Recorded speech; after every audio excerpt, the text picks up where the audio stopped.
Real numbers.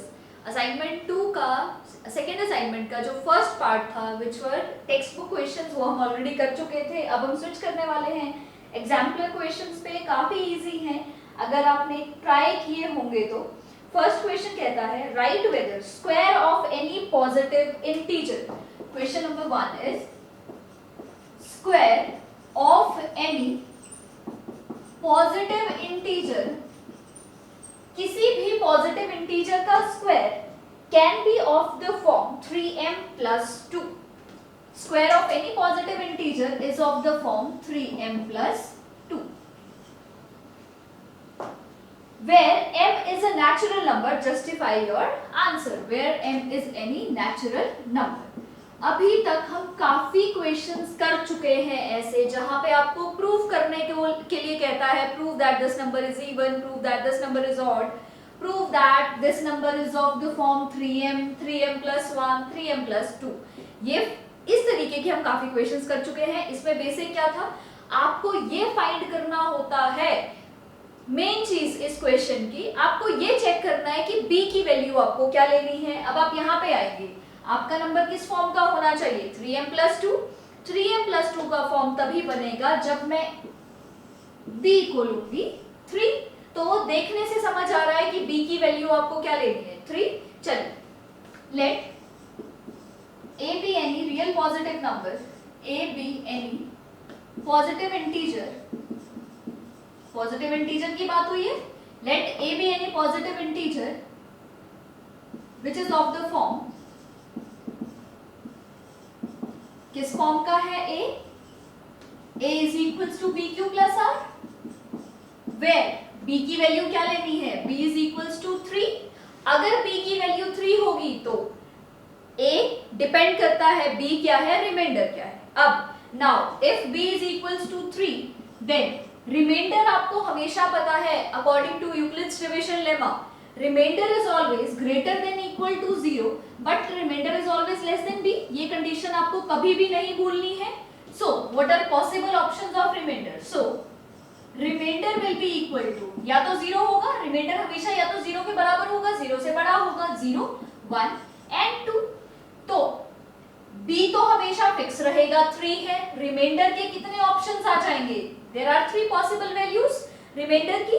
चलिए, तो क्या बन जाएगा, देयरफॉर a आपका आ जाएगा या तो bq, b is 3q plus 0 which is nothing but 3q, comma 3q plus 1 कब, जब आपका रिमाइंडर 1 है, और b बन जाएगा 3q plus 2 when your remainder is 2। तो टोटल कितने केसेस बन गए, 3 केसेस बन गए। अब कह रहा है square of any positive integer. चलिए, अब पॉजिटिव इंटीजर क्या है हमारे पास, a। अब कह रहा है a का स्क्वायर हमेशा इस फॉर्म का होना चाहिए 3m plus 2। चलिए करते हैं शुरू। केस 1 में your a is equals to 3q, square लेना है आपको, a चाहिए या स्क्वायर चाहिए, स्क्वायर चाहिए होगा। a square is equals to, इसका भी स्क्वायर करेंगे, 3 का स्क्वायर 9, q का स्क्वायर q स्क्वायर। क्या ये 3m फॉर्म बनी, देखते हैं। ये बन गया 3 into 3q स्क्वायर। ये 3m फॉर्म बनी, 3m plus 2 की फॉर्म नहीं बनी। आप ये ध्यान से देखेंगे, 9q स्क्वायर में से मैंने 3 कॉमन ले लिया और अंदर बच गया 3q square. It is not of the form, it is not. अब आप इसको क्या लेट कर सकते हैं, चलिए मैं नेक्स्ट लाइन में लिख लेती हूँ, let 3q square is equals to m। m कोई एक, इन्होंने बोला है m is a natural number, 3q square, क्योंकि q पॉजिटिव नंबर आएगा, 3 से मल्टीप्लाई करने पे वो पॉजिटिव ही रहेगा, q का स्क्वायर पॉजिटिव होगा, into 3 is a natural number. ठीक है जी, 3q स्क्वायर मैंने m कर दिया, so a square will be equal to 3m। It is not of the form, किस फॉर्म का नहीं बना, 3m plus 2 फॉर्म का नहीं बना। It is not of the form 3m plus 2। चलिए, this was our case number 1। आपको पता है जब भी ऐसे क्वेश्चंस आते हैं you have to consider each and every case. Case 2 में हम a को ले लेते हैं 3q plus 1, स्क्वायर करते हैं, a का square will be equal to 3q square, 3q का square a square plus b square plus 2ab, 2ab is nothing but 6q। अगर मैं इसको पूरा यहीं पे सॉल्व करके लिखूं तो ये बन जाएगा 9q square plus 1 plus 6q। अब आप ध्यान से देखेंगे, क्या ये 3m प्लस 2 की फॉर्म बन रही है? चलिए, क्या इसमें से 3 कॉमन निकल रहा है? जी बिल्कुल निकल रहा है। क्या इसमें से 3 कॉमन निकल रहा है? नहीं निकल रहा। क्या 6q में से 3 कॉमन निकल रहा है? निकल रहा है। तो इन दोनों में से आप 3 कॉमन लेके इसको लिख सकते हो 3q स्क्वायर प्लस 6q में से आपने 3 कॉमन ले लिया, इट बिकम्स 2q प्लस 1। अब आप again if I put this m, मैं इसको लेट कर लेती हूँ, let 3q square plus 2q is equals to m।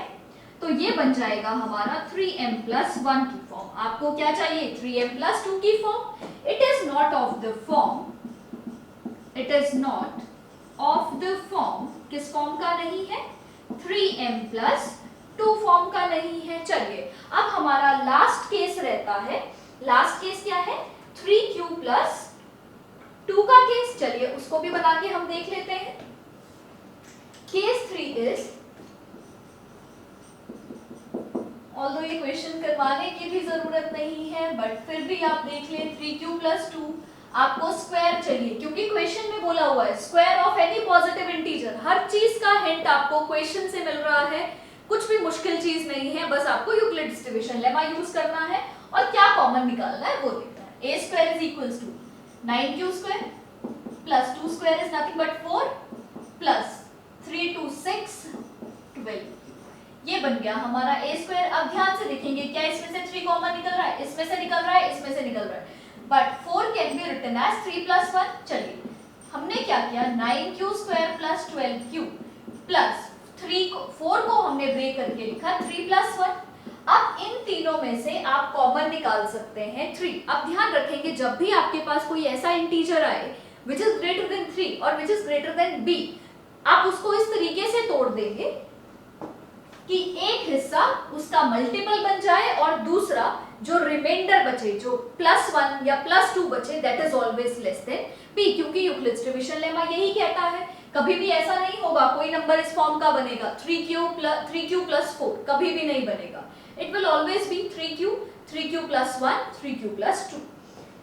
चलिए, a square is equals to, if I take 3 common from this side, it becomes 3q square plus 4q plus 1 plus 1, remainder क्या बच गया? 1। Again if I put this equal to m, अगर मैं सबको m के बराबर put कर सकती हूँ, क्योंकि इंटीजर है, मैं इसको अपना एक नया इंटीजर नाम दे दिया, वैल्यू पुट ही तो करनी है, आप उसको x पुट कर लो, y पुट कर लो, whatever you can put it. इन्होंने स्पेसिफिकली बोला हुआ है m पुट करना है, तो हम m पुट कर देते हैं प्लस 1। अब आप ध्यान से देखेंगे, क्या ये 3m प्लस 2 की फॉर्म बनी? नहीं, तो हम लिखेंगे no, it is not of the form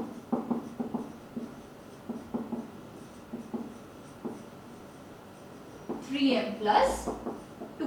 again इसका मतलब किसी भी नंबर का अगर आप स्क्वायर करेंगे, किसी भी नेचुरल नंबर का अगर आप स्क्वायर करेंगे, पॉजिटिव इंटीजर का स्क्वायर करेंगे, वो कभी भी 3m प्लस 2 की फॉर्म नहीं बनाएगा। इसको आप नोट करेंगे। अब हम चलते हैं अपने नेक्स्ट क्वेश्चन पर।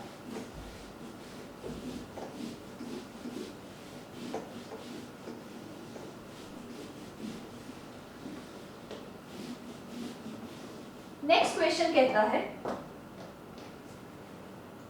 Next question is, can two numbers have 18 as their HCF and 380 as their LCM?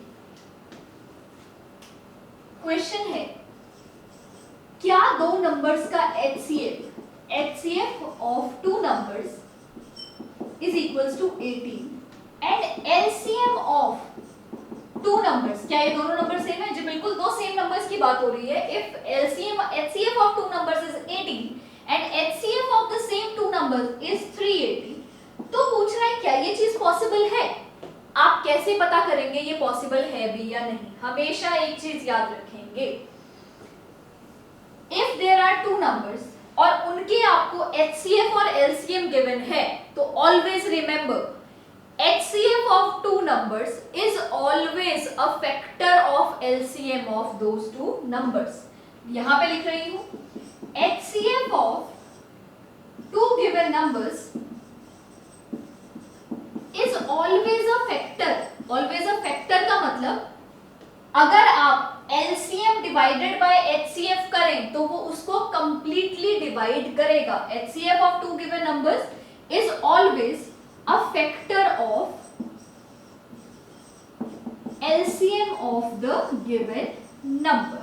हमेशा वो गिवन नंबर का LCM फैक्टर बनेगा ही बनेगा. मतलब LCM of numbers divided by HCF of numbers, जो आंसर आएगा वो एक इंटीजर होगा. हमेशा वो एक पॉजिटिव इंटीजर ही आएगा. कभी आपका आंसर फ्रैक्शन में नहीं आएगा. HCF जो है वो LCM को कंप्लीटली डिवाइड करेगा. अब चेक करते हैं. 380 अपॉन 80 चेक करेंगे. 9 190 190 बाय 9 आप करके देख लें. 9 2 ज़ा 18, 9 1 ज़ा 9, 21.11 कुछ आंसर आता है. तो क्या ये इसको कंप्लीटली डिवाइड करेगा? 21.11 अगर आप इसको पूरा सॉल्व करके देखेंगे शायद यही आंसर आता है.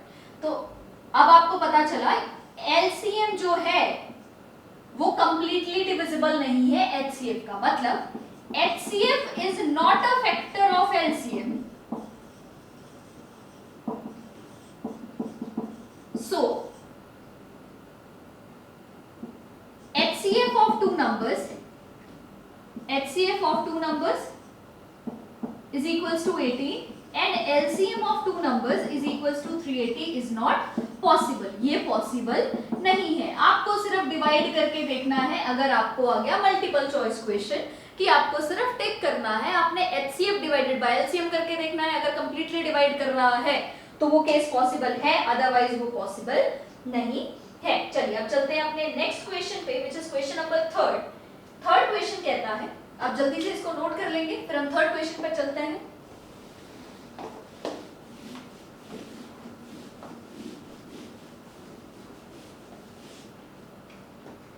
Third question says show that one and only one out of किस किस में से n plus 2 and n plus 4. ठीक है, ये तीन नंबर्स आपको गिवन है. n plus 2 n plus 4 is divisible by 3.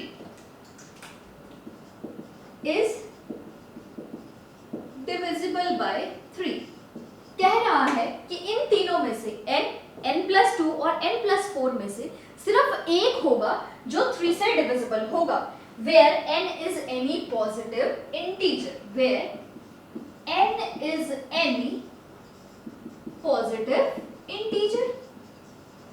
अब ध्यान से देखेंगे, n पॉजिटिव इंटीजर है और डिविजिबिलिटी किससे चेक करनी है? 3 से. चलिए, late n be a positive integer. So I can write n as bq plus r. अगर n कोई पॉजिटिव इंटीजर है तो इसको आप every positive integer can be written in the form bq plus r, where b r is always greater than equal to 0 but r is always less than b. b की value अगर मैं 3 ले तो what are possible options of remainder? 0 1 2. therefore n आ गया आपका 3q first case, दूसरा 3q plus 1 और तीसरा 3q plus 2. चलिए अब एक एक करके हम शुरू करते हैं. केस 1 कब? जब n की वैल्यू है 3q. पुट करते हैं. जब n की वैल्यू 3q है तो क्या वो 3 से डिविजिबल है? इज 3q, उसने यही तो बोला है. n plus 2 और n plus 4 आपको चेक करना है क्या ये 3 से डिविजिबल है या नहीं. ध्यान से देखेंगे. n अगर 3q है तो क्या ये 3 से डिविजिबल है? जी बिल्कुल है. एक ही टर्म है और वही टर्म 3 से डिविजिबल है. n is divisible by 3. बिल्कुल सही, क्योंकि 3q है, एक ही टर्म है और वो 3 से डिविजिबल है. n is divisible by 3. Next, n की वैल्यू सिर्फ 3q है या n की वैल्यू? फर्स्ट केस में n था, सेकंड केस में क्या था? n plus 2. चलिए वैल्यू पुट करते हैं. फर्स्ट केस में जब आप n को 3q ले रहे हैं, अब ये बनेगा 3q plus 2. चलिए चेक करेंगे क्या ये 3 से डिविजिबल है, 3q तो 3 से डिविजिबल है, क्या 2 3 से डिविजिबल है, नहीं, तो हम क्या लिखेंगे, n+2 is not divisible by 3। आपको ये अच्छी तरह से पता होना चाहिए डिविजिबिलिटी कैसे चेक करनी है। हमने स्टार्टिंग के कुछ क्वेश्चंस में बहुत ज्यादा टाइम लगाया है इन क्वेश्चंस पे। नेक्स्ट इज n+4, चेक करेंगे 3q + 4। अगेन आप इसको ऐसे भी तोड़ के लिख सकते हैं 3q + 3 + 1। अगेन इन दोनों में से तो 3 कॉमन आ जाएगा, ये दोनों तो 3 से डिविजिबल हैं, पर क्या 1 3 से डिविजिबल है, जी बिल्कुल भी नहीं है। q + 1 + 1, अगेन ये तो 3 से डिविजिबल बन गया, बट 1 तो 3 से डिविजिबल नहीं बना। जब हम डिविजिबिलिटी की बात करते हैं in some polynomial, every term must be divisible by 3, पर यहाँ पे ये दोनों तो 3 से डिविजिबल था, ये नहीं था, तो हम लिखेंगे n+4 is not divisible by 3। अब ध्यान से देखेंगे, जब हमने ये चेक किया तो यहाँ पे n+2 नहीं आया, नहीं डिविजिबल हुआ, n+4 भी नहीं डिविजिबल था, सिर्फ n डिविजिबल था, मतलब तीनों में से सिर्फ एक केस में ये डिविजिबल है, यही तो बोला था, is divisible by 3, only one of these three is divisible by 3। आ गया पहली केस में सिर्फ एक बार ही डिविजिबल है, दोनों में नहीं डिविजिबल है। चलिए अब लेते हैं हम अपना केस 2। केस 2 में क्या आएगा, n will be equal to 3q + 1, n की वैल्यू आ जाएगी 3q + 1। अब चेक करेंगे क्या 3q + 1 3 से डिविजिबल है, नो, 3q + 1, या मैं कहूं no, n is not divisible by 3। ठीक है जी, दूसरा क्या बना, n+2, वैल्यू पुट करेंगे, n की वैल्यू क्या है 3q + 1, वैल्यू पुट करते हैं 3q + 1 + 2। हमने क्या किया, n में वैल्यू पुट कर दी विच वाज 3q + 1 + 2, तो इसमें ऑलरेडी क्वेश्चन में था। चेक करेंगे ये बना 3q + 3, ध्यान से देखेंगे क्या 3q 3 से डिविजिबल है, बिल्कुल है, क्या 3 से डिविजिबल है, जी बिल्कुल है, इसको मैं लिख सकती हूँ q + 1, yes, n+2 is divisible by 3, is divisible by 3। Next n+4, check करेंगे 3q + 1, क्योंकि n की वैल्यू थी 3q + 1 + 4 which is equals to 3q + 5। Again आप इसको तोड़ के लिख सकते हैं 3q + 3 + 2। ये दोनों तो 3 से डिविजिबल हैं, पर 2 तो 3 से डिविजिबल नहीं है, no, it is not divisible by 3, it is not divisible by 3। अब आपको समझ आ गया होगा कि एक लास्ट केस बचा है विच इज केस 3, जिसमें n की वैल्यू क्या है, n is equals to 3q + 2। First case n is equal to 3q + 2, क्या ये 3 से डिविजिबल है, नहीं है। यहाँ पे भी अगेन आपने देखा not divisible, not divisible, only one of these 3 is divisible by 3, only one of these 3 is divisible by 3। यही तो क्वेश्चन था, तीनों में से सिर्फ एक 3 से डिविजिबल होने वाला है, यहाँ पे भी तीनों में से सिर्फ एक डिविजिबल हुआ, 3q + 2 not divisible, not divisible. Next n+2, check करेंगे 3q + 4, 3q + 4 हमने कहाँ कैलकुलेट किया था, ये रहा 3q + 4 निकाला है, it is not divisible.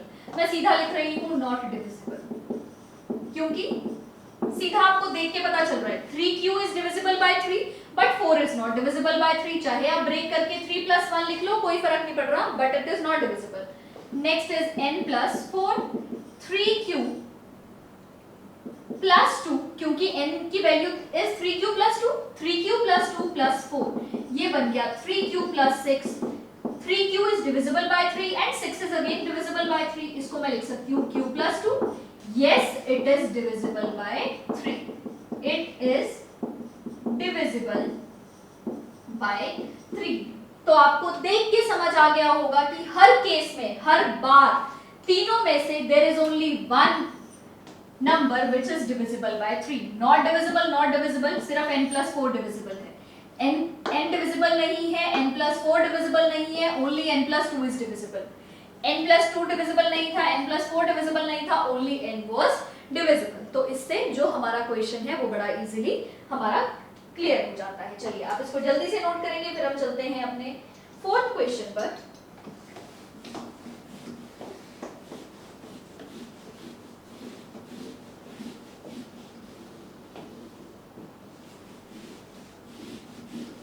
Fourth question कहता है the numbers 525 and 3000 are both divisible by 525 and 3000 दो नंबर्स हैं, ये दोनों डिविजिबल हैं। किस किस से डिविजिबल है दोनों? 3, 5, 15, 25, 3, 5, 15, 25 and 75. What is HCF? HCF क्या है दोनों नंबर्स का? HCF क्या होता है? Highest common factor. अब आपको ये पता है ये दोनों नंबर्स के these are the common factors of these numbers. What is the highest common factor? आपको दिख रहा होगा, अगर ये सारे इसके फैक्टर्स हैं तो सब इनमें से सबसे बड़ा कौन है? 75. So 75 is the highest common factor of these two numbers. बड़ा सिंपल सा क्वेश्चन था।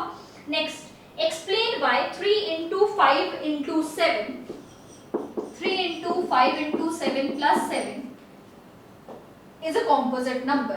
ऐसे क्वेश्चन हम ऑलरेडी 2 बार कर चुके हैं, अब आपको शायद जरूरत नहीं होनी चाहिए, पर फिर भी एक बार जल्दी से रिवाइज करने के लिए बता देती हूँ।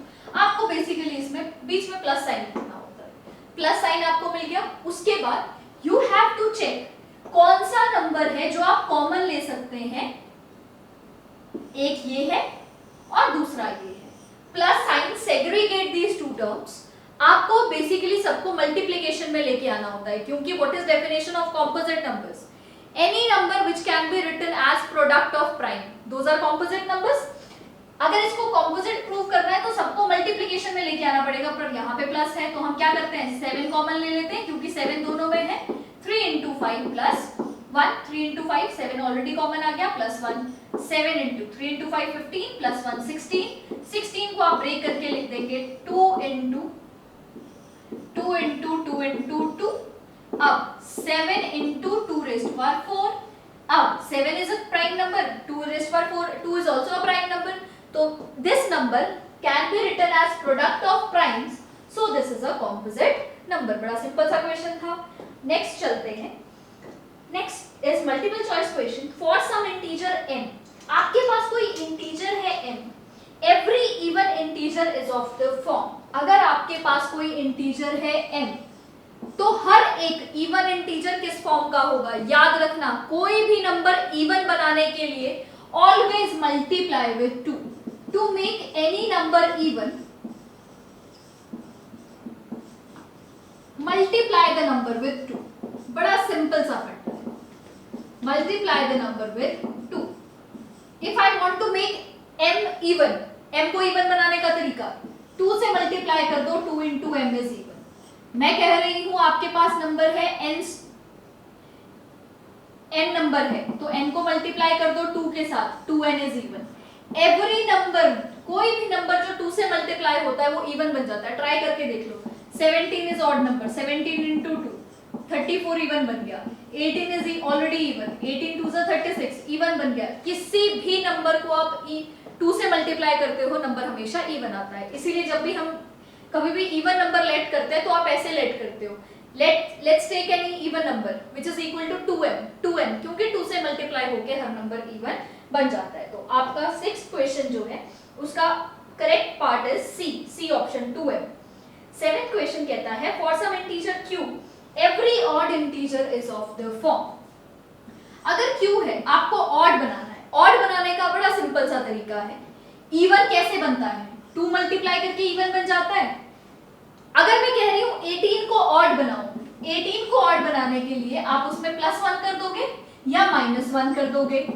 अगर +1 करोगे 19 ऑड बन जाएगा, -1 करोगे 17 ऑड बन जाएगा। यूजुअली हम क्या करते हैं, पहले नंबर को बना देते हैं इवन, फिर उसमें कर देते हैं +1, ताकि पूरा number even +1 is always equal to odd. तो any odd number is always of the form, any odd number is always of the form. किस फॉर्म का होता है? ऑड कैसे बनता है हमेशा याद रखना, इवन प्लस 1। तो पहले Q को आपने इवन बनाना है। Q को इवन बनाने के लिए आपको पता नहीं है Q इवन भी हो सकता है, ऑड भी हो सकता है। अब आप अगर आप इवन में 1 ऐड करोगे तब तो ऑड बन जाएगा, पर अगर आप ऑड में 1 ऐड करोगे तो वो इवन बन जाएगा। पर आपको क्या चाहिए, आपको तो फाइनल नंबर ऑड चाहिए। तो हम क्या करते हैं कि कोई गलती की गुंजाइश बचे ही ना, तो हम पहले Q को which can be even and which can be odd, we always make Q even first। तो मैंने Q को even बनाने के लिए क्या कर दिया, Q को मल्टीप्लाई कर दिया 2Q से, 2 से 2Q करते ही ये बन गया इवन। अब ऑड बनाने का क्या तरीका है, इसमें प्लस 1 ऐड कर दो, ये हमेशा बन जाएगा odd. Any number which is of the form 2Q plus 1, 2M plus 1, 2N plus 1, हमेशा ये ऑड नंबर्स बनते हैं। या आप माइनस भी कर दोगे तो भी वो हमेशा ऑड ही बनेगा। 2M minus 1, 2N minus 1, 2Q minus 1 is always odd number, क्योंकि 2Q इवन बन चुका है आपका। तो आंसर इसका है डी पार्ट, 7th का D part. The 8th question says the decimal expansion of rational number, आपके पास एक rational number given है which is 33 upon 2 raised to power 2 into 5। इसकी आपको डेसिमल एक्सपेंशन बतानी है। आपको डेसिमल एक्सपेंशन का रूल पता होना चाहिए, it's 2 raised to power 2 into 5, doesn't make any difference। हमेशा एक रूल याद रखना, जब भी पूछे डेसिमल एक्सपेंशन आपने पहले तो डिनोमिनेटर चेक करना है। अगर डिनोमिनेटर में या तो 2 की पावर है और 5 की पावर है और 2 और 5 दोनों है, तो हमेशा जो आपकी डेसिमल एक्सपेंशन बनेगी दैट विल बी टर्मिनेटिंग। या अगर इन दोनों के सिवाय कोई भी नंबर आ गया, चाहे ये दो नंबर्स भी हैं, इनके सिवाय कोई तीसरा नंबर आ जाता है, फिर भी your decimal expansion will be non terminating but repeating. Your decimal expansion will be non terminating but repeating. इस चीज को आप कभी नहीं भूलेंगे, अच्छी तरह से याद कर लेंगे। तो whenever your denominator is of the form 2 raised to power m into 5 raised to power n, your decimal expansion will always be terminating. So the correct answer is okay, decimal expansion will terminate after, कितने places के बाद terminate करेगा। ध्यान से देखेंगे क्या करना होता है टर्मिनेट के लिए। अगर आपको याद होगा ट्रिक, हमेशा जितने नीचे नंबर ऑफ 2 है उतने ही नंबर ऑफ 5 बनाने होते हैं, हाईएस्ट पावर देखनी होती है। 2 कितने हैं, 2 बार है, 5 कितना है, 1 बार है। आपको जितने 2 की पावर है उतनी ही पावर 5 की भी बनानी होती है। मैं यहाँ पे सॉल्व कर लेती हूँ, 2 की पावर 2 है बट 5 की पावर तो 1 है। हमेशा ऑलवेज रिमेंबर, जितना आपका 2 का पावर है उतनी ही आपकी 5 की पावर भी होनी चाहिए। 5 की पावर 2 बनाने के लिए आपको डिनोमिनेटर को किससे मल्टीप्लाई करना पड़ेगा, 2 से 5 से मल्टीप्लाई करना पड़ेगा। आप क्या करोगे, अगर आप डिनोमिनेटर को 5 से मल्टीप्लाई कर रहे हो ताकि आपकी पावर 5 की पावर 2 बन जाए, तो आपका न्यूमरेटर भी क्या होना चाहिए, 5 से मल्टीप्लाई। अब चेक करेंगे 33 अपॉन 33 इंटू 5 डजंट मैटर क्या आता है, 2 की पावर 2 इंटू 5 की पावर 2, 2 और 2 5 मिलके हमेशा 210 बनाते हैं। 210 बन गया, 210 का मतलब 100। तो कितने प्लेसेस के बाद टर्मिनेट करेगा, 2 डेसिमल प्लेसेस के बाद, क्योंकि number of zero decide your decimal places. तो हमारा मोटिव रहता है कि डिनोमिनेटर में आपके जितने 2 हैं उतने 5 बने, या अगर 5 ज्यादा है तो उतने ही इक्वल आपको 2 इंट्रोड्यूस करने होते हैं। तो your answer will be terminate after 2 decimal places. Second part 2 decimal places, इसको आप ध्यान से नोट कर लेंगे। हर क्वेश्चन को आपको बिल्कुल सेम तरीके से करना होता है, जितने 2 उतने ही 5, या जितने 5 जितनी जिसकी पावर ज्यादा है दूसरे को भी आपको पावर इक्वेट करना होता है। अब आप ध्यान से देखेंगे 2 बन गया, 2 की पावर 2, 5 की पावर 2, तो 10 बनेगा और 10 की पावर भी 2 आ जाएगा, ऐसा कुछ बनेगा। 10 की पावर 2, तो 10 की पावर 2 इसकी पावर डिसाइड करती है 10 कितना बनेगा। अगर 2 भी 2 है और 5 की पावर भी 2 है तो आंसर विल बी 10 की पावर 2। 10 की पावर 2 इज नथिंग बट 100। चाहे सीधा आप अगर 10 की पावर 2 बन गई तो ये आपकी पावर डिसाइड करती है कितने डेसिमल प्लेसेस के बाद टर्मिनेट करेगा। हमने पावर इक्वेट कर दिया और उतने डेसिमल प्लेसेस के बाद वो टर्मिनेट करेगा, बस ये चीज याद रखना है। तो answer is second part. Ninth is Euclid's division lemma states that for two positive integers, अगर आपके पास दो पॉजिटिव इंटीजर्स हैं a and b, there are two positive integers a and b, there exist unique integers q and r such that a is equals to bq plus r, आपको पता है हमेशा a is equals to bq plus r होता है। अब ये पूछा गया r और b में रिलेशन बताओ, आपने अभी तक तो आपको रट चुका होगा r और b में क्या रिलेशन होता है। r must satisfy r is always greater than equal to 0 but r is always less than b। इस रिलेशन को कभी भी नहीं भूलना है, क्योंकि जितनी बार आप यूक्लिड्स डिवीजन लेमा यूज करोगे उतनी बार आपको ये रिलेशन यूज करना पड़ेगा। अब हम चलते हैं अपनी नेक्स्ट कैटेगरी ऑफ क्वेश्चंस पे, विच इज आपके टॉपिक लिखा होगा HOTS questions, higher order questions. First question says show that there is no positive integer n। Question number 1 says there is no positive integer n for which under root n minus 1 plus root n plus 1 is rational। अब आप इस question को ध्यान से समझेंगे, बहुत easy question है, कुछ डिफिकल्ट नहीं है। क्वेश्चन में ये कह रहा है कि n की कोई भी ऐसी पॉजिटिव वैल्यू एग्जिस्ट नहीं करती, कोई भी n पॉजिटिव, मतलब n 0 से बड़ा होना चाहिए, कोई भी ऐसा n की वैल्यू एग्जिस्ट नहीं करती जिसके लिए ये रैशनल हो। चलिए प्रूव करके देखते हैं। मैं कॉन्ट्राडिक्टरी मेथड अब यूज करते हैं, और कॉन्ट्राडिक्शन मेथड था क्या, अब बिल्कुल उल्टा लेट कर लेते हैं। चलिए हम क्या लेट करते हैं, लेट अस अज्यूम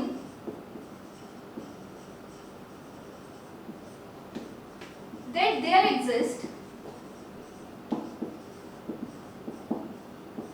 अ positive integer n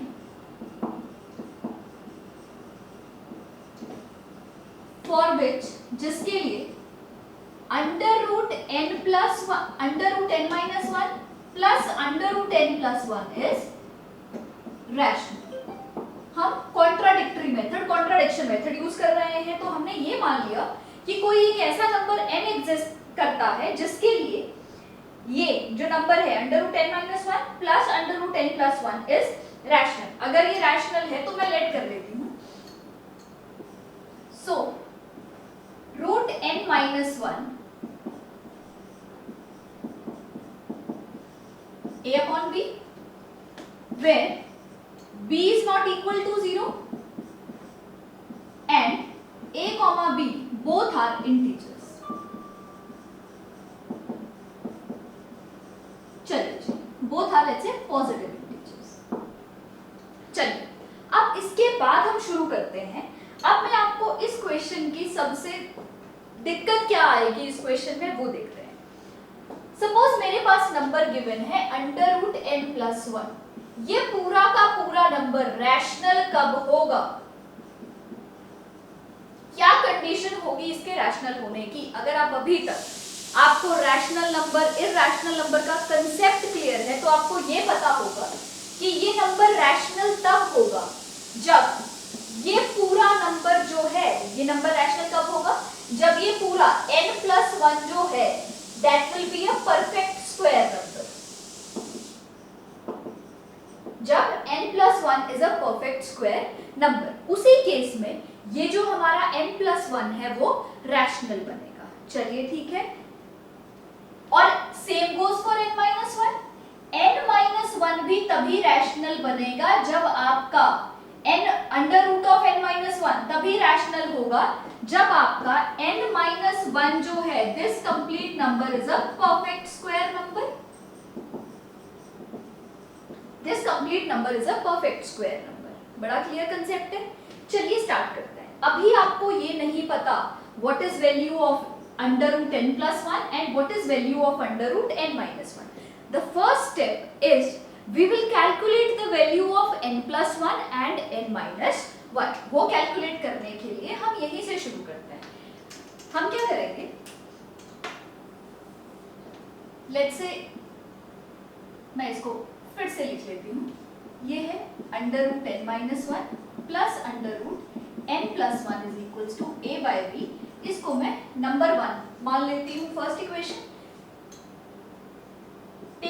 reciprocal both sides. आपको n-1 और n+1 की वैल्यू चाहिए। अब अंडर रूट में है, हम क्या करेंगे, दोनों का रेसिप्रोकल लेके उसको रैशनलाइज कर देंगे। टेकिंग रेसिप्रोकल, तो हमारा जो आंसर आएगा that will be 1/√n-1 plus √n+1। आपने सिर्फ रेसिप्रोकल किया है, न्यूमरेटर डिनोमिनेटर में चला गया और डिनोमिनेटर न्यूमरेटर में चला गया। नाउ रैशनलाइज, इसके बाद जो स्टेप है that is rationalise the denominator. इसके डिनोमिनेटर को आप रैशनलाइज करेंगे।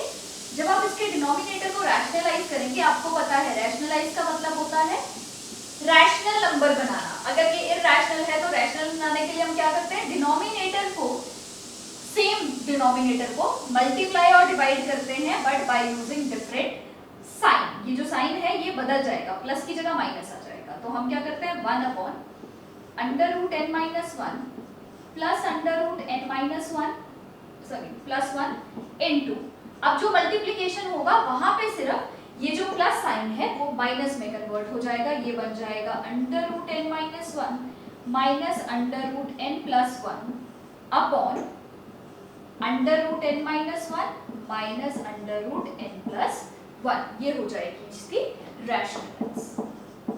b अपॉन ये सेम रहेगा। चलिए, जब हम मल्टीप्लाई कर रहे हैं, क्योंकि 1 से मल्टीप्लाई हो रहा है, न्यूमरेटर चेंज नहीं होगा। अपॉन, अब ध्यान से देखेंगे, अगर मैं इसको a मान लूं, let's say this is p and this is q, this is p, this is q, p plus q into p minus q, formula होता है p square minus q square. तो p बन गया हमारा √n-1 का square और q बन गया माइनस √n+1 का square, again equal to p by a। चलिए, इसको मैं यहीं पे सॉल्व कर लेती हूँ।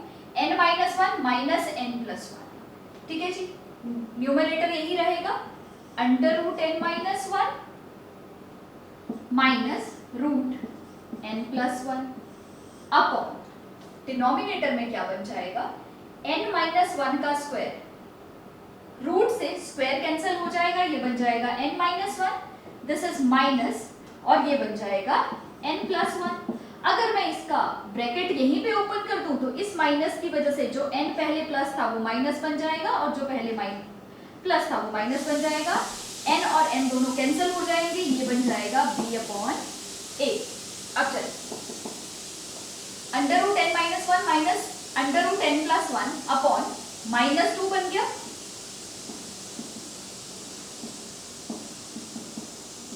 Upon -2 is equals to b by a।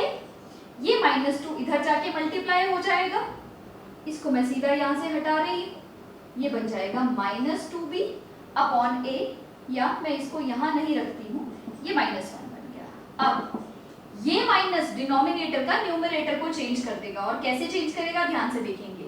ये -1 चाहे तो आप डिनोमिनेटर के साथ रख लें, चाहे न्यूमरेटर के साथ रख लें। अगर मैं इसको न्यूमरेटर में मल्टीप्लाई कर रही हूँ तो ध्यान से देखेंगे, माइनस मल्टीप्लाई हुआ, नीचे का माइनस खत्म हो गया, ये बन जाएगा √n-1 माइनस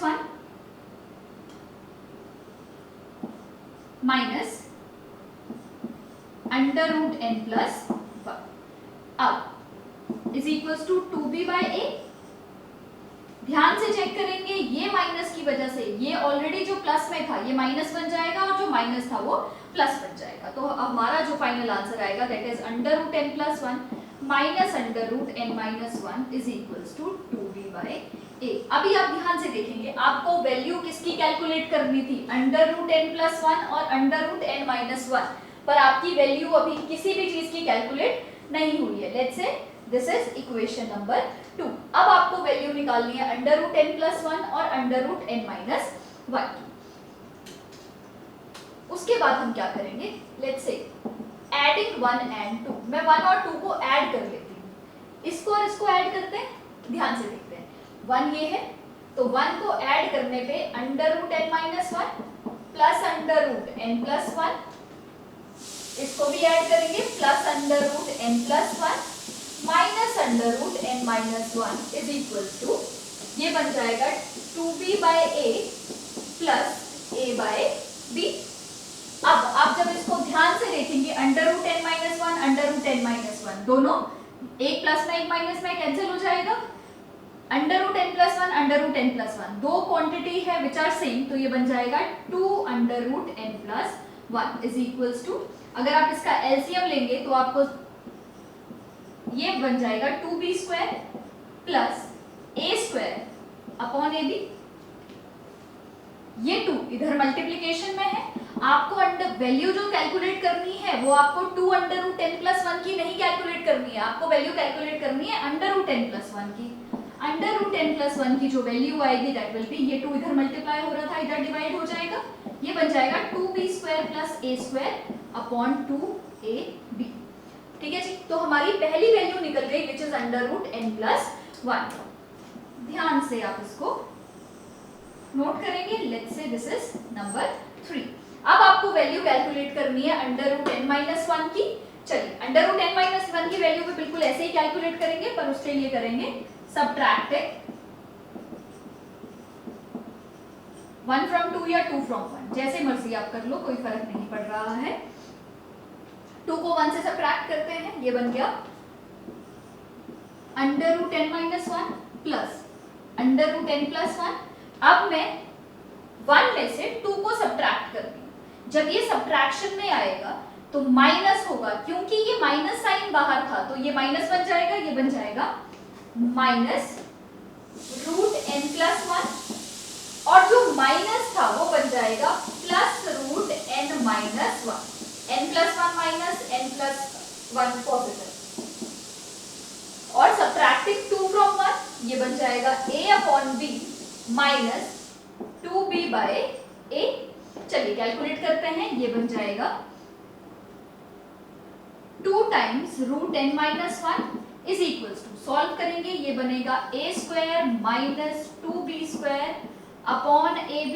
अगेन आपको value under root 2 under root n minus one की वैल्यू नहीं कैलकुलेट करनी है, you have to calculate the value of n minus one.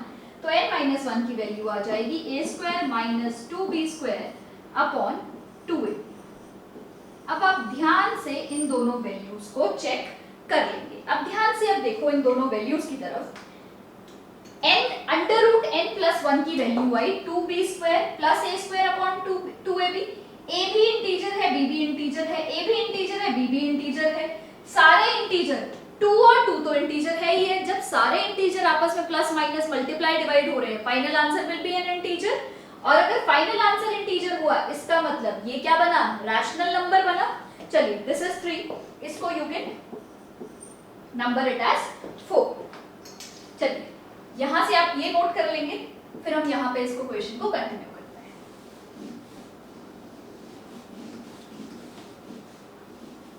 चलिए अब देखेंगे from 3 and 4, from 3 and 4 we can say that, हम क्या कह सकते हैं कि under root n plus one and under root n minus one जो है are both rational numbers.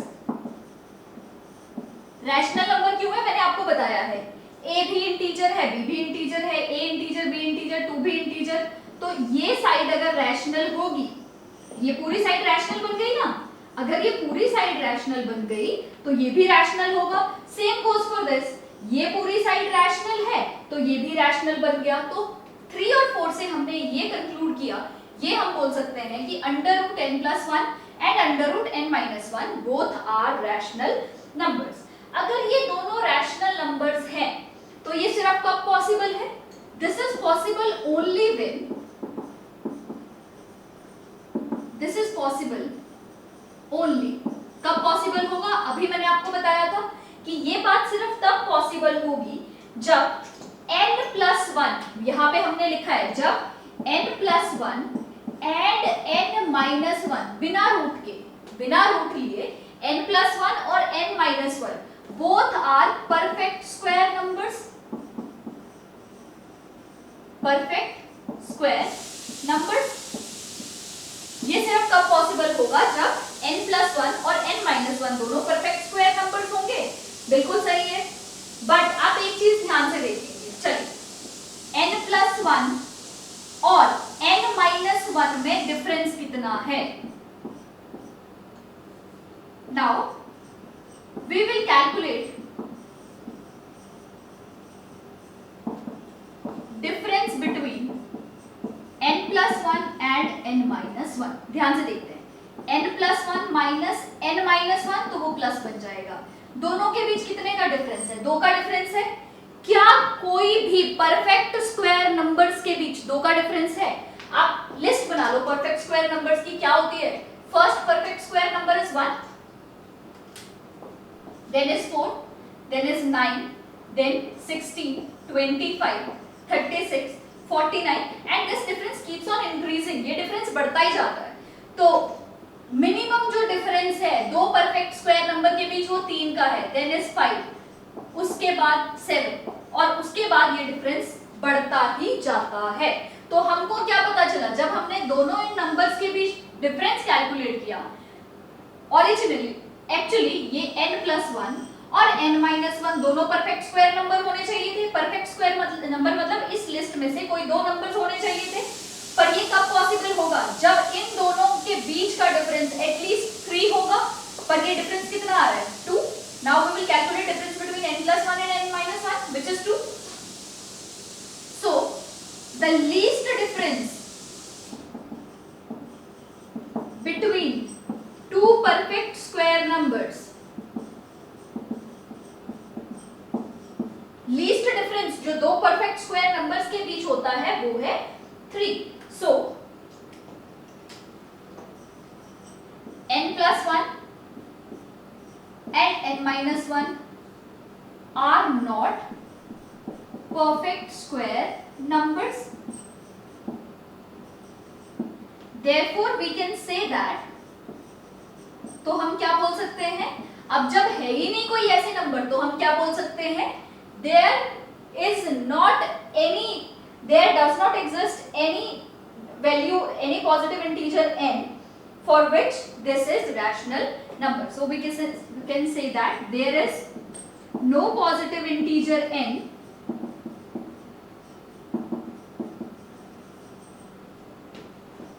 for which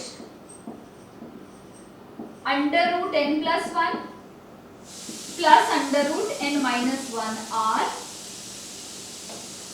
rational या is rational। बड़ा सिंपल सा क्वेश्चन था, बेसिक फंडामेंटल यूज होना था, जो आपको पता है चीजों के बारे में, कब कौन सा नंबर रैशनल है और कब कौन सा नंबर इरैशनल है। चलिए अब आप इसको नोट करेंगे, हम चलते हैं अपने नेक्स्ट क्वेश्चन की तरफ। नेक्स्ट क्वेश्चन जो है वो कह रहा है find the HCF of 81 and 237। ये क्वेश्चन हम ऑलरेडी कर चुके हैं असाइनमेंट में, पहले भी फर्स्ट असाइनमेंट में, तो बिल्कुल ये क्वेश्चन सेम है वही, इसको हम वापस रिपीट नहीं करेंगे। अब हम बढ़ते हैं अपने थर्ड क्वेश्चन की तरफ, देखते हैं थर्ड क्वेश्चन क्या कहता है। Third question says prove that if x and y are odd positive integer, x and y क्या है? are odd positive integer, then x square plus y square is even। कहता है ये प्रूव करो, to prove x square plus y square is even। बिल्कुल ठीक है जी, even proof करना है, but not divisible bye 4, but not divisible bye 4। आपको इस क्वेश्चन को करने के लिए जितनी भी चीजों की रिक्वायरमेंट है, आपको सब चीजें पता है, आपको हर एक चीज पता है। बस कभी कभी हम क्वेश्चन में फिगर्स देख के, क्वेश्चन के नंबर्स, वैल्यूज देख के घबरा जाते हैं, इसीलिए हम क्वेश्चन को कंटिन्यू नहीं करते। अदरवाइज काफी सिंपल क्वेश्चन है, देखते हैं। फर्स्ट पार्ट में कहता है x and y are odd positive integer. अभी हम थोड़ी टाइम पहले हमने ये किया था कि जब भी कोई नंबर ऑड है तो उस नंबर को आप किस फॉर्म में लिख सकते हैं। Any even number can be written in the form 2m, 2q, 2a, 2b, 2c, 2 से मल्टीप्लाई करके किसी भी नंबर को आप 2 से मल्टीप्लाई करोगे इट विल बी इवन, और किसी भी नंबर को 2 से मल्टीप्लाई करके उसमें 1 ऐड करोगे it will always be odd. तो let x is equals to 2m plus 1। यही पे बोला हुआ है ना, x क्या है, ऑड है, अगर x ऑड है तो 2m प्लस 1 बन गया, और एंड y को मैं ले लेती हूँ 2n प्लस 1। कोई गलती तो नहीं, बिल्कुल भी नहीं, एक दोनों नंबर्स ऑड है, मैंने दोनों को ऑड लेट कर लिया, ठीक है जी। इसके बाद क्या कह रहा है, प्रूफ क्या करना है, x square plus y square, x का भी स्क्वायर वाई का भी स्क्वायर, कोई नई चीज नहीं है, किसी भी नंबर का स्क्वायर हम बाइनोमियल, पॉलिनोमियल, मोनोमियल का स्क्वायर बहुत टाइम से करते आ रहे हैं, ठीक है जी। इसके स्क्वायर को आपको प्रूफ करना है इवन, इवन का मतलब divisible by 2, divisible by 2, but is not divisible bye 4। जब भी आएगा it's not divisible bye 4, not divisible का मतलब कि जब भी आप इस नंबर को 4 से डिवाइड करोगे तो रिमाइंडर जो बचेगा, कोई नंबर 4 से कंप्लीटली डिविजिबल है, कैसे पता चलता है, रिमाइंडर 0, कोई number given number is not divisible bye 4, आपके दिमाग में क्या बातें आती हैं कि वो डिवाइड नहीं करेगा, कैसे पता चलेगा, या तो आपका रिमाइंडर 1 होगा, या आपका रिमाइंडर 2 होगा, या आपका रिमाइंडर 3 होगा, मतलब आपका रिमाइंडर कुछ बच जाएगा। अगर 0 रिमाइंडर बचा then it will be completely divisible, and अगर रिमाइंडर 1 2 3 बचा then it is not completely divisible. ये दो चीजें प्रूव करनी है। चलिए सबसे पहले तो जो बोला हुआ है उस पे आते हैं, क्या कैलकुलेट करना है, x square plus y square. चलिए what is x, x is nothing but 2m plus 1, बड़ा इजी था, हमने कुछ एक्स्ट्रा अपना दिमाग भी लगाया, जो हमने अभी थोड़ी देर पहले सीखा था कि किसी भी इवन नंबर को आप कैसे लिख सकते हो, किसी भी ऑड नंबर को कैसे लिख सकते हैं, हमने बस वो किया है, 2n प्लस 1 का स्क्वायर। चलिए जी स्क्वायर करते हैं, a प्लस b का whole square, a square plus b square plus 2ab, same a square plus b square plus 2ab, सीधा फॉर्मूला हमने यूज किया है।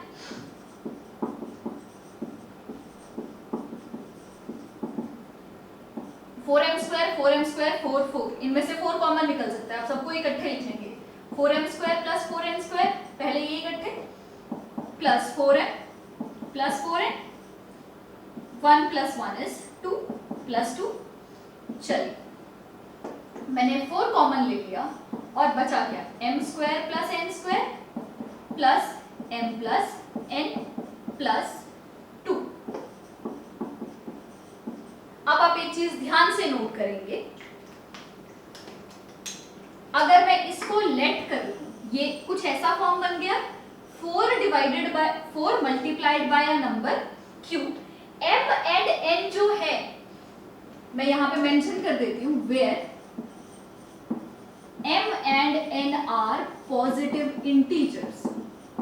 अगर m and n positive integers हैं तो ये पूरा भी इंटीजर बन गया, अगर m और n पॉजिटिव इंटीजर हैं, पॉजिटिव इंटीजर का स्क्वायर पॉजिटिव इंटीजर का square positive integer plus positive integer plus positive integer, ये सारा जो q बना ये भी क्या बना, एक पॉजिटिव इंटीजर ही तो बना। तो मैंने लेट कर लिया, q को लेट कर लिया, m square plus n square plus m plus n, तो इसको मैं अब x square plus y square को लिख सकती हूँ 4q प्लस 2, जी बिल्कुल लिख सकते हैं। अगर आप m square plus n square plus m plus n को 4q लिख सकते हो, q लिख सकते हो, तो ये बन गया 4q प्लस 2। अब x square plus y square, ध्यान से देखेंगे, 4q, q is a positive integer, मतलब वो फॉर्म बन गई, आपको याद होगा तो bq plus r, b is positive integer, q भी इंटीजर है, r रिमाइंडर बच गया, रिमाइंडर क्या बचा 2, अगर रिमाइंडर 2 बचा तो क्या ये 4 से कंप्लीटली डिविजिबल होगा, नहीं होगा, तो एक पार्ट का आंसर आ गया, when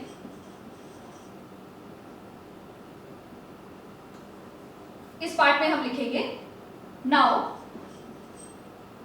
4q plus 2, in 4q plus 2 remainder is 2, so it is not completely divisible by 4, PLET, completely divisible by 4, क्योंकि रिमाइंडर बचा 2 तो ये 4 से कंप्लीटली डिविजिबल नहीं है। दूसरा, आपको ये प्रूव करना है कि ये इवन है या नहीं। अब ध्यान से देखेंगे, जब भी ये नंबर था x square plus y square, x square plus y square को आप किस फॉर्म में लिख सकते हैं? 4 इंटू कोई एक पॉजिटिव इंटीजर प्लस 2। आपको पता है जब भी आप किसी नंबर को 4 से मल्टीप्लाई करोगे हमेशा नंबर इवन आएगा। Any number multiplied with 4 answer हमेशा इवन रहेगा। और प्लस 2 करके किसी भी नंबर में, किसी भी इवन नंबर में 2 ऐड करोगे तो वो नंबर कैसा बनेगा? इवन या odd? Even plus 2 is always even. तो आप लिखेंगे कि दिस नंबर इज इवन। कौन सा number? So any number multiplied by 4, और एनी नंबर में मैं किसकी बात कर रही हूँ? क्यू की बात कर रही हूँ, या क्यू की जगह आप बोल सकते हो m square plus n square plus m plus n. Any number multiplied by 4 is always even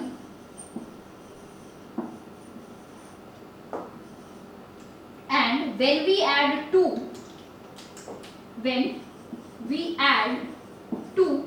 to any even number the resultant number is also even। even में 2 ऐड करोगे रिजल्टेंट नंबर भी हमेशा इवन ही आएगा। तो हमारे दो parts थे, पहला था कि ये बताओ वो इवन है या नहीं, बता दिया इवन है। दूसरा था ये बताओ क्या वो 4 से कंप्लीटली डिविजिबल, वो 4 को कंप्लीटली डिवाइड नहीं करेगा। हमने देख लिया क्योंकि जब हमने 4 से डिवाइड किया तो इस नंबर को जब हमने 4 से डिवाइड किया तो रिमाइंडर बचा 2।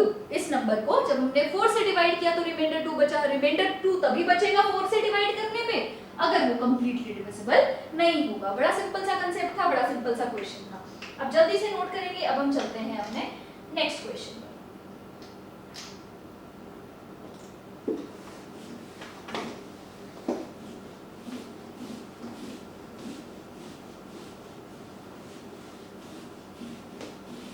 Next question is question number 4। Question number 4 कहता है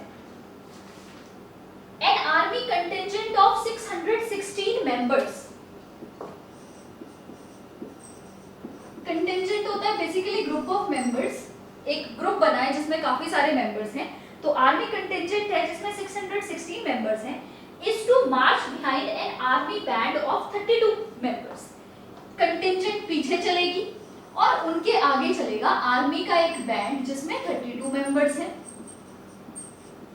इसको आप एक ग्रुप समझ लो और इसको आप दूसरा ग्रुप समझ लो। दो ग्रुप हैं अलग अलग, एक ग्रुप आगे चलेगा दूसरा पीछे चलेगा। In a parade the two groups are to be march in the same number of columns. अब ध्यान रखेंगे ये जो दो ग्रुप्स हैं, एक में बहुत कम लोग हैं एक में बहुत ज्यादा हैं, पर सेम नंबर ऑफ कॉलम्स में चलेंगे। सेम नंबर ऑफ कॉलम्स में चलेंगे, ठीक है जी। What is maximum number of column in which they can march? कितने मैक्सिमम नंबर ऑफ कॉलम्स हो सकते हैं जिसमें वो मार्च करेंगे? अगर आपको याद होगा पहले असाइनमेंट में, एक असाइनमेंट में हमने ऐसा क्वेश्चन किया था, बहुत डिटेल में किया था कि जब हम वो कर रहे थे हाउ कैन यू स्टैक बर्फीज, काजू बर्फी एंड बादाम बर्फीज इन सच अ वे दैट जो नंबर ऑफ स्टैक में आए, एक स्टैक में नंबर ऑफ बर्फीज बराबर बने, और बताओ नंबर ऑफ स्टैक्स कितने बनेंगे। बिल्कुल सेम क्वेश्चन है, वहां पे भी मैंने आपको बताया था कि जब भी ऐसा कोई क्वेश्चन आ जाए, कंटिंजेंट है आर्मी की, दो कंटिंजेंट्स हैं जिसमें डिफरेंट नंबर ऑफ मेंबर्स है, तो आप उन मेंबर्स को कैसे अरेंज करोगे कि जब आप वो कॉलम्स में चले, एक तो नंबर ऑफ कॉलम्स बराबर निकले, तो बताओ एक कॉलम में आप कितने लोगों को रखोगे। बड़ा सिंपल सा कंसेप्ट है। ऐसे क्वेश्चन में आपको हमेशा HCF कैलकुलेट करना है क्योंकि नंबर ऑफ कॉलम्स जो आएंगे हमेशा कम आएंगे। अगर आपको वैसे नहीं याद तो मैंने उस टाइम भी बताया था, नंबर ऑफ कॉलम के बारे में सोच लो। आपने आर्मी मेंबर्स को कुछ मेंबर्स को खड़ा करना है लाइन में, तो जो लाइंस बनेगी वो नंबर ऑफ मेंबर्स से ज्यादा होगी या कम होंगी? ऑब्वियसली कम बनेगी। ऐसा तो होगा नहीं 616 मेंबर्स हैं और जो लाइंस है, नंबर ऑफ कॉलम्स है, वो 616 से ज्यादा बन गए, कभी भी नहीं। 32 मेंबर्स है और सबको नंबर ऑफ कॉलम सेम देना है, तो 32 से ज्यादा तो कभी भी नहीं हो सकता और ना 16 से ज्यादा हो सकता है। तो ऐसे केसेस में हम यूजुअली क्या कैलकुलेट करते हैं? HCF कैलकुलेट करते हैं। सेम नंबर ऑफ कॉलम्स होने चाहिए। आप कॉलम्स को बढ़ा नहीं सकते कि अगर ये 616 मेंबर्स हैं तो हम कॉलम्स आधा कर लेंगे। एक छोटा सा एग्जांपल लेते हैं। सपोज आपके पास एक 6 मेंबर्स हैं और 8 मेंबर्स हैं। आपको इस तरीके से इनको अरेंज करना है कि जो नंबर ऑफ कॉलम्स आए वो हमेशा सेम रहे। ये दोनों अलग अलग चलेंगे but number of column must be same. Number of columns suppose मैं इस तरीके से खड़ा कर रही हूं, तो 6 मेंबर्स को और 8 मेंबर्स को आप अगर खड़ा करना चाहते हैं पर नंबर ऑफ कॉलम सेम होने चाहिए, तो आप कैसे कर सकते हैं? आपको लास्ट भी याद होगा जब हमने ये क्वेश्चंस किए थे तो हमने बताया था, हमने शायद क्वेश्चन किया था नंबर ऑफ बर्फीज को स्टैक करने वाला। अगर आपके पास 6 मेंबर्स हैं और 8 मेंबर्स हैं, क्या आपके नंबर ऑफ कॉलम 6 और 8 से ज्यादा हो सकते हैं? कभी भी नहीं हो सकते। Number of column will always be less than 6 and 8। तो बेसिकली जब भी आपका आंसर आपके क्वेश्चन से छोटा आए तो आपको HCF कैलकुलेट करना है। चलिए करके देखते हैं पहले HCF। HCF of 6 and 8 is equals to 2। इसका मतलब नंबर ऑफ कॉलम्स कितने आएंगे? 2। अगर मैं 8 मेंबर्स को 2 कॉलम्स में अरेंज करूं तो कैसे कर सकती हूँ? 4 मेंबर्स, मतलब एक कॉलम में 4, दूसरे कॉलम में 4। 6 मेंबर्स को अरेंज करूंगी इक्वली 3 क्योंकि 2 कॉलम्स बनाने तो एक में 3 दूसरे में 3। बिल्कुल सेम गोज फॉर दिस। आपके पास जब डिफरेंट सेट ऑफ पीपल दिए, डिफरेंट सेट ऑफ थिंग्स दी हुई हैं और उनको अरेंज करना है तो हमेशा you have to calculate HCF। Now let n be the number of columns। मैं n columns ले लेती हूं in which we have to arrange these members। हमको मैं n ले लिया नंबर ऑफ कॉलम जिसमें हमने इनको अरेंज करना है such that value of n be maximum, इस तरीके से कि जो n की वैल्यू आए वो मैक्सिमम आए। अब ध्यान रखेंगे 616 मेंबर्स के लिए भी उतने ही कॉलम और 32 के लिए भी उतने ही कॉलम, मतलब जो कॉलम्स होंगे वो तो दोनों में सेम ही रहेंगे। अगर सेम रहेंगे क्या कैलकुलेट करेंगे? HCF। So we will calculate HCF of 616 and 32। हम क्या कैलकुलेट करेंगे? HCF कैलकुलेट करेंगे किसका? 632 का। इसका मतलब जो ये n होगा, n will be nothing but क्या? HCF of 616 and 32। जब आप इसका HCF कैलकुलेट करेंगे तो आपको पता चलेगा इन दोनों का HCF आएगा। आप कैसे कर सकते हैं? छोटे वाले नंबर के, जो बहुत ही छोटा नंबर है उसके फैक्टर्स निकाल लें। 1 2 4 8 16 एंड 32। डिवाइड करना शुरू करो। अगर ये इसके फैक्टर्स हैं, ये इसको तो हमेशा डिवाइड ही करेंगे। इसको ये चेक कर लो कि क्या ये नंबर 616 को डिवाइड करते हैं। यू विल स्टार्ट विद 32 20 से जब आप इसको मल्टीप्लाई करेंगे ये 640 बनेगा जो इसको डिवाइड नहीं करता। उसके बाद आप 16 से करेंगे, 16 से भी नहीं डिवाइड करेगा, 8 से डिवाइड करेंगे, 8 से ये इसको डिवाइड कर लेगा तो आपका n आ जाएगा। Number of columns will be 8। मतलब 32 मेंबर्स के भी 8 कॉलम्स बनेंगे। अगर 8 कॉलम्स बनेंगे तो number of members in one column कितने आ जाएंगे? इसमें number of members in one column आ जाएगा 4। वैसे ही अगर 616 मेंबर्स को आप अरेंज कर रहे हैं इन 8 कॉलम तो 616 बाय 8 वैसे ही आपके नंबर ऑफ कॉलम्स उससे भी number of members in one column निकल जाएगा। तो बेसिक सिर्फ यही आपको याद रखना है कि जब भी आपने ऐसी कोई वैल्यू कैलकुलेट करनी है which is less than your question में जो वैल्यूज गिवन है तो हम यूजुअली HCF कैलकुलेट करते हैं। और अगर आपको जो नंबर्स हैं वो हमेशा बड़े आने वाले हैं, जैसे आपने स्टार्ट किया, एक रिंग बेल टोल हुआ 2 सेकंड पे, दूसरी बेल टोल होती है 4 सेकंड के बाद, तीसरी होती है 10 सेकंड के बाद। बताओ नेक्स्ट वो कब टोल करेंगी साथ में? ऐसा तो होगा नहीं कि आंसर छोटा आएगा, टाइम पीछे जाता रहेगा, नहीं, टाइम तो हमेशा बढ़ता ही रहेगा। तो उन क्वेश्चंस में वी ऑलवेज कैलकुलेट LCM। तो ये दो अलग अलग चीजें हैं। ये आपको तब हेल्प करेगी। Obviously when it's a subjective question आपको पूरा लिखना पड़ेगा, बट जब क्वेश्चन ऑब्जेक्टिव है तो आपको जल्दी से दिमाग में आ जाता है इतना, क्योंकि ऑब्जेक्टिव क्वेश्चंस में जब आप कोई कॉम्पिटिटिव एग्जाम के लिए बैठे हुए हैं तो आपके पास इतना टाइम नहीं होगा कि आप उस क्वेश्चन को सब्जेक्टिव तरीके से सोचें, तो आपको बहुत जल्दी जल्दी सोच लगानी पड़ेगी कि इन क्वेश्चन में करना क्या है और जल्दी से आपका आंसर आना चाहिए। तो अभी के लिए हमारा सब्जेक्टिव ऑलमोस्ट सारे क्वेश्चंस हम कर चुके हैं, एनसीईआरटी से रिलेटेड जितने भी क्वेश्चंस हम सारे कर चुके हैं। नेक्स्ट जो हमारा टॉपिक रहेगा that will be multiple choice questions, your competitive exam के लिए जो क्वेश्चंस रहते हैं। तो आप अच्छी तरह से अभी तक जो भी हमने किया है वो पढ़ लें ताकि वो क्वेश्चंस करने में आपको कोई भी प्रॉब्लम ना आए। Thank you.